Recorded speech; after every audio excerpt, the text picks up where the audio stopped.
Hey, how's it going? Today I'm just going to have a quick run through of Dragonforce's albums. Let's get started with the worst one, Extreme Power Metal. This album's like a 2 out of 10 in my opinion. It occasionally has like really cool musical ideas. The middle section of, I'm going to have to read this because I wasn't going to get the title wrong. The Cosmic Power of the Infinite Shred Machine is pretty cool. It's got some sort of Mega Drive or Genesis style synths in there and sounds kind of like something out of like a Sonic game, and it's really cool. It's a really good piece of music, a really good section of that song, but the rest of the song around it is a bit rubbish in my opinion, and that kind of sets the tone for the rest of the album. There's occasionally really cool pieces of music within the songs, but the rest of the songs surrounding it just isn't very good. Previous releases managed to sort of balance the impressive instrumentation with catchy, memorable melodies, but this one just doesn't seem to do both of those things together very well, and as a result it just makes it quite forgettable. The song The Last Dragonborn seems to be a bit of a fan favourite. I personally just found it really bland. I've tried to listen to it on many occasions,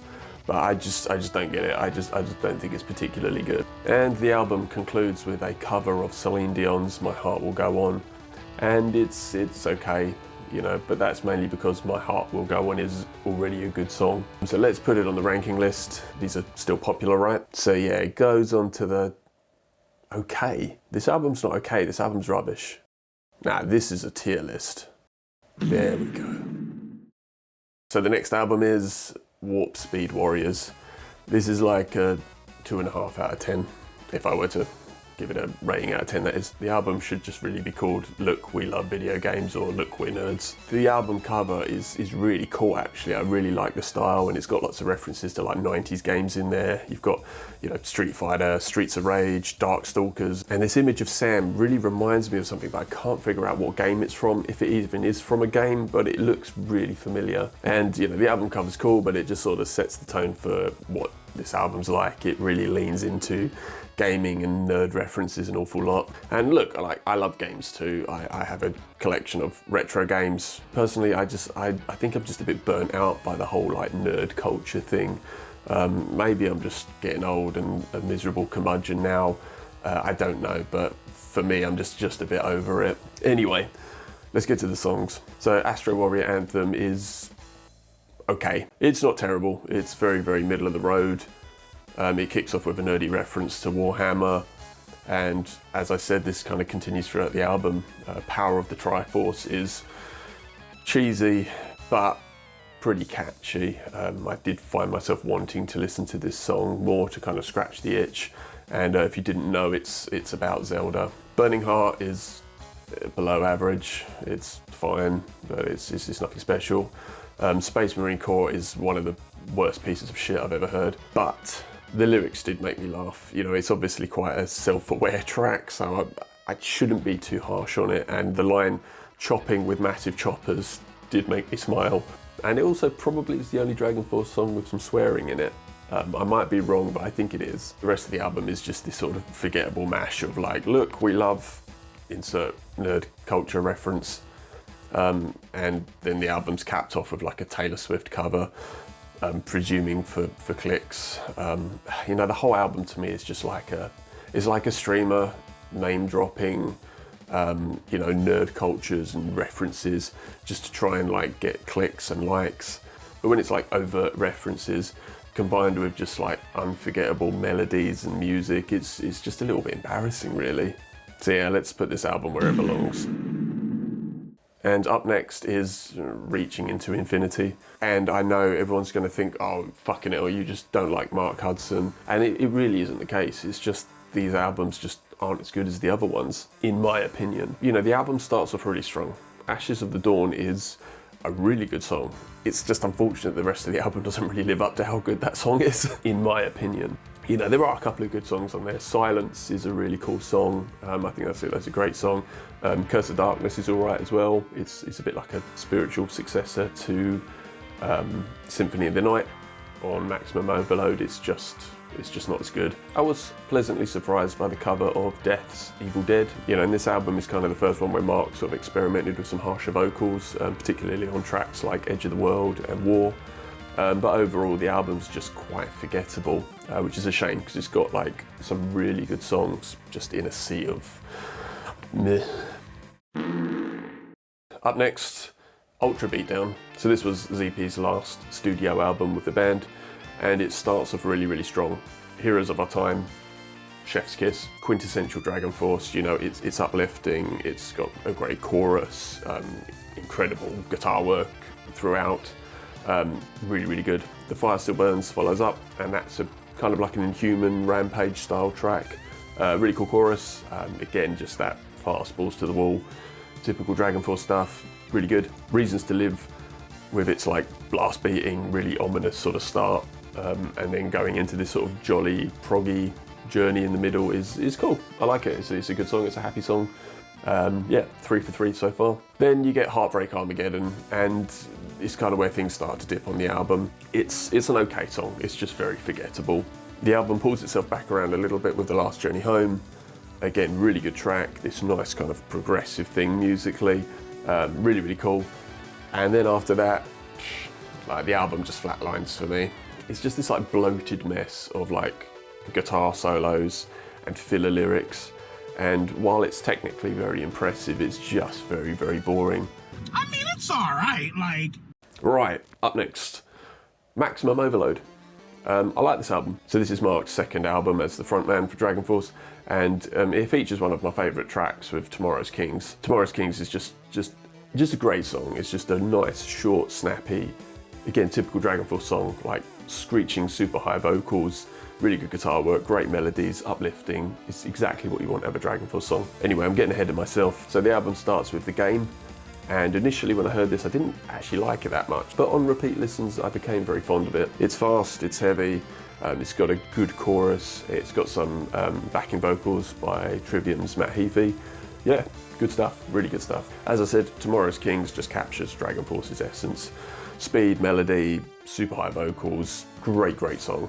And then we follow up with No More, and No More is just this like great song. It keeps the momentum going. It's short, it's punchy, it's fast, it's to the point. Great song. Three Hammers is a bit like a spiritual successor to Cry Thunder in my opinion, and that's not a bad thing.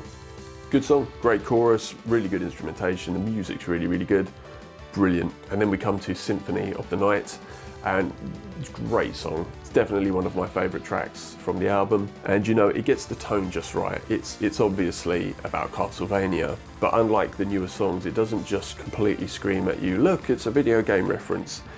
It's a good enough song that it stands on its own. You don't need to be in on it to appreciate the song. It's just a really well written song. Musically, it's really, really good. Obviously, you're going to look at it and people that know go, oh, it's a Castlevania reference, but you don't need to know that to enjoy the song. And while the back half of the album is a little bit weaker in my opinion, it's not bad.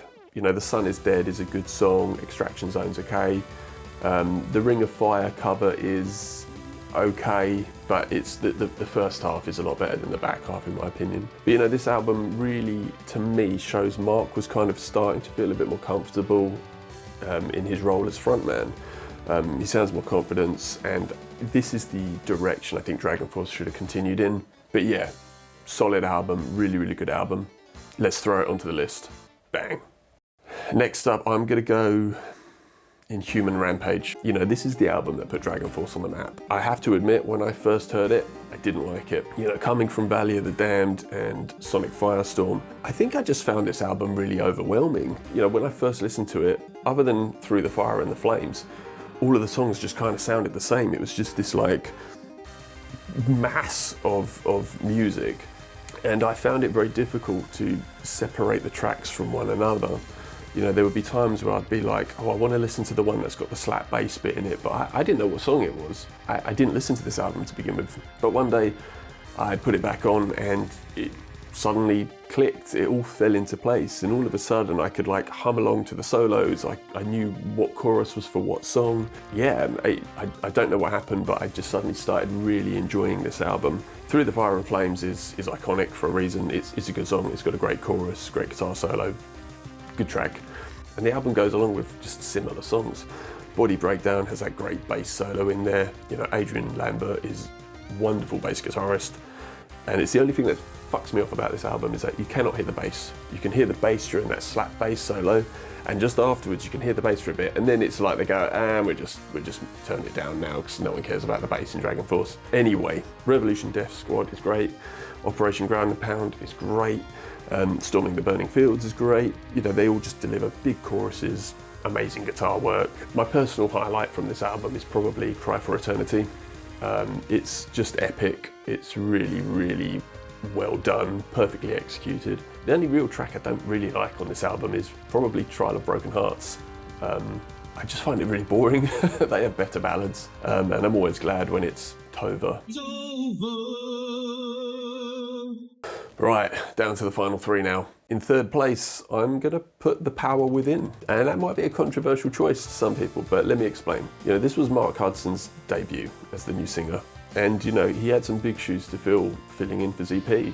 A lot of people like ZP, a lot of people like ZP's voice. And then when you take away someone that's so important to the way the band sounds, and any person that's had to take over a frontman in a band, you know, it's a daunting task. Just look at all of the metal bands in the 90s that got new singers, and yeah, none of them lasted very long. However, Mark's debut with Dragonforce is a strong and focused album.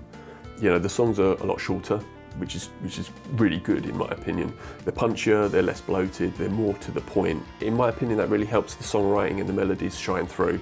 Holding On opens with Mark showing off his really impressive vocal range, and it's just a really good intro to be like, this is our new singer, look how fucking good he is. Fallen World is just another super fast song. I think at the time it was the fastest song they'd recorded. I might be wrong on that, but I vaguely remember reading that. Again, it's short, it's snappy, brilliant. Next up we have Cry Thunder, and bar the ballads, this is probably the first just like truly mid-tempo song that Dragonforce has done. And it's great. It's got one of their best choruses. It's great. You can't help but want to sing along and feel powerful when you hear this song. Give Me the Night, wonderful. It's got like a proper metal riff to begin with, which is something Dragonforce don't do very often in my opinion. Wings of Liberty is the longest song on the album, and personally for me it's probably the only one I want to skip. It's okay. There's nothing wrong with it. It's just probably the weakest track on the album. Up next, Seasons. What a great song. It's the best song on the album, in my opinion. It's emotional, it's epic, it's very, very well written. And I remember hearing it and thinking this was just a completely different thing that they've ever done. The lyrics were less nonsensical. They had meaning, they had purpose, they had weight to them. It's just a really nice song. It's a beautiful song. So yeah, props to Fred. Amazing song. Heart of the Storm and Die by the Sword are kind of like a 1-2 classic Dragonforce style song. They're fast, melodic, a lot of energy, good choruses, what's not to like. The penultimate track from the album is Last Man Stands, and it's a fine closer. They've had better closing tracks, but it's a fine song and ends with some ball-crushingly high vocals by Mark. And then finally we kind of get, I don't know if it's really the last song or if it's meant to be a bonus track, but we get an acoustic rendition of Seasons, and it's wonderful. It's haunting and beautiful. And again, it's just something so far removed from what Dragonforce do, but at the same time, it still captures the essence of the band. You know, it's technically impressive, and it's just a really nice song. Despite ZP's departure and whatever turmoil that might have created, the band came back with an album that was just incredible. Right, probably can't guess what order the next two albums are going to go in, but let's do it anyway. Valley of the Damned. You know, this is the original one. It's raw, it's rough, it's real. You know, the early production is not as polished as what came later on, but this album really has heart. And you know, the guitar work is fantastic, and unlike the newer material, it sounds very human, it sounds organic, it sounds achievable and believable. You know, Valley of the Damned is just one of the best songs that they have. It's got a great riff. Again, it progresses in a really nice way with the lyrics changing, starting off kind of dark and menacing to coming into this really uplifting ending. You know, and it makes you feel like a warrior. You're going into this dark, tumultuous, horrible environment, and you know, you come out on top. You've slayed the dragon, you've beaten the boss, you stand there, sword aloft, And yeah, you feel powerful. Up next, you've got Blackfire, Black Winter Night, and they're great songs. You know, they're super fast, but they've got these wonderful melodies to them. You know, the pre-chorus of Black Winter Night is great, and they really show that Sam Totman has a keen ear for songwriting and melody. Starfire is the best ballad that they have, in my opinion. ZP gives off this incredible performance. Again, sky-high vocals, but he sounds good, he sounds powerful. Disciples of Babylon, brilliant. One of the standout tracks on the album. The jazzy interlude in the middle is just great. It's just so cool, you know. And, you know, Dragonforce have had really interesting musical parts in their songs. And, you know, this is kind of where it all started. The song goes from this really, you know, super fast metal-y thing to just having this kind of loungy, jazzy guitar work in the middle, and then it just pulls it all back round to the end. It's great. It's really, really cool. Next up is Revelations, and Revelations is again one of the best songs on the album. It's really epic, and it was at this time, you know, the lyrics were just very fantastical lyrics, but it worked so well. It was just so well done. Great chorus. Again, the solo section in the middle is just chef's kiss. Amazing stuff. Evening Star lulls you into a false sense of security. You think, oh, maybe it's another ballad with, you know, ZP's sort of haunting vocals and the piano work, and then it's just another super fast Dragonforce song. Really good guitar work in there. There's the bit when it's the keyboard and then the guitar comes in as well, and oh, great, great, great stuff. And then you get the final track, Heart of the Dragon, which is gloriously cheesy, but I love it. It's a good closer to the album. It's just really happy, really uplifting. It's cheesy as fuck, man, but you can't help but like it. It's just really, really cool. And I haven't really spoken about bonus tracks, but I have to mention Where Dragons Rule. It's a hidden gem. You know, it wasn't on the original release, or probably on like the Japanese release or something, but it's a great song. It just, again, starts off slow and then builds up into this really powerful thing. It's just a great song.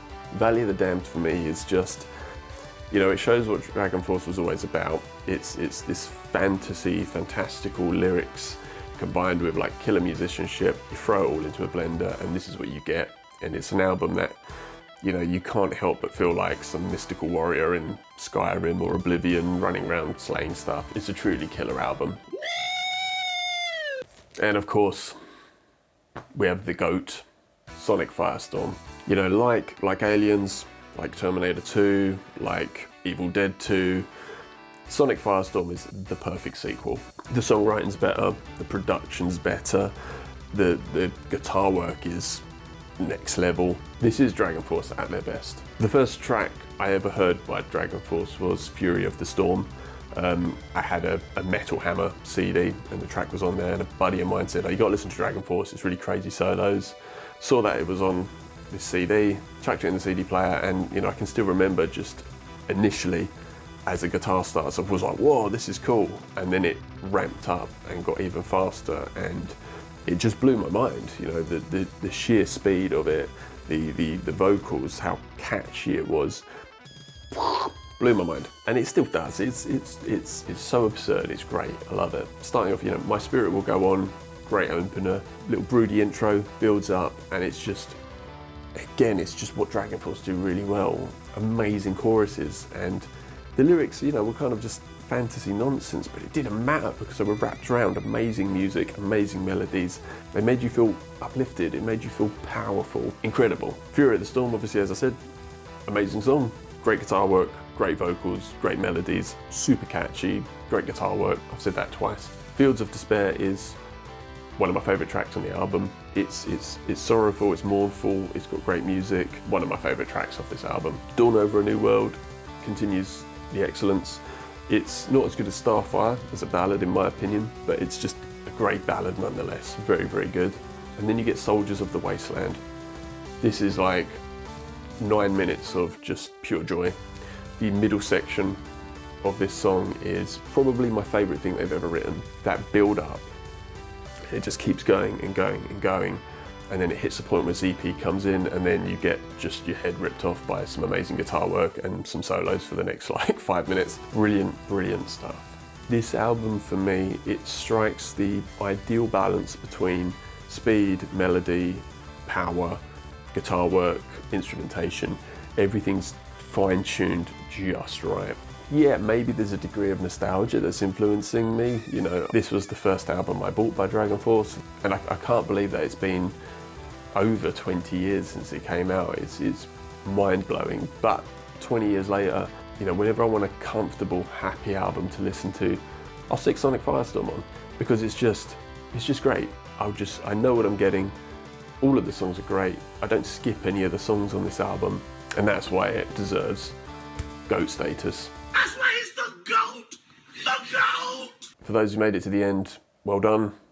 Tell me what you think. Am I right? Am I wrong? You know, there's no right or wrong with this. It's all subjective. So for the 4 people that watch this, let me know in the comments what you think. And yeah, thanks for watching, and until next time, see ya.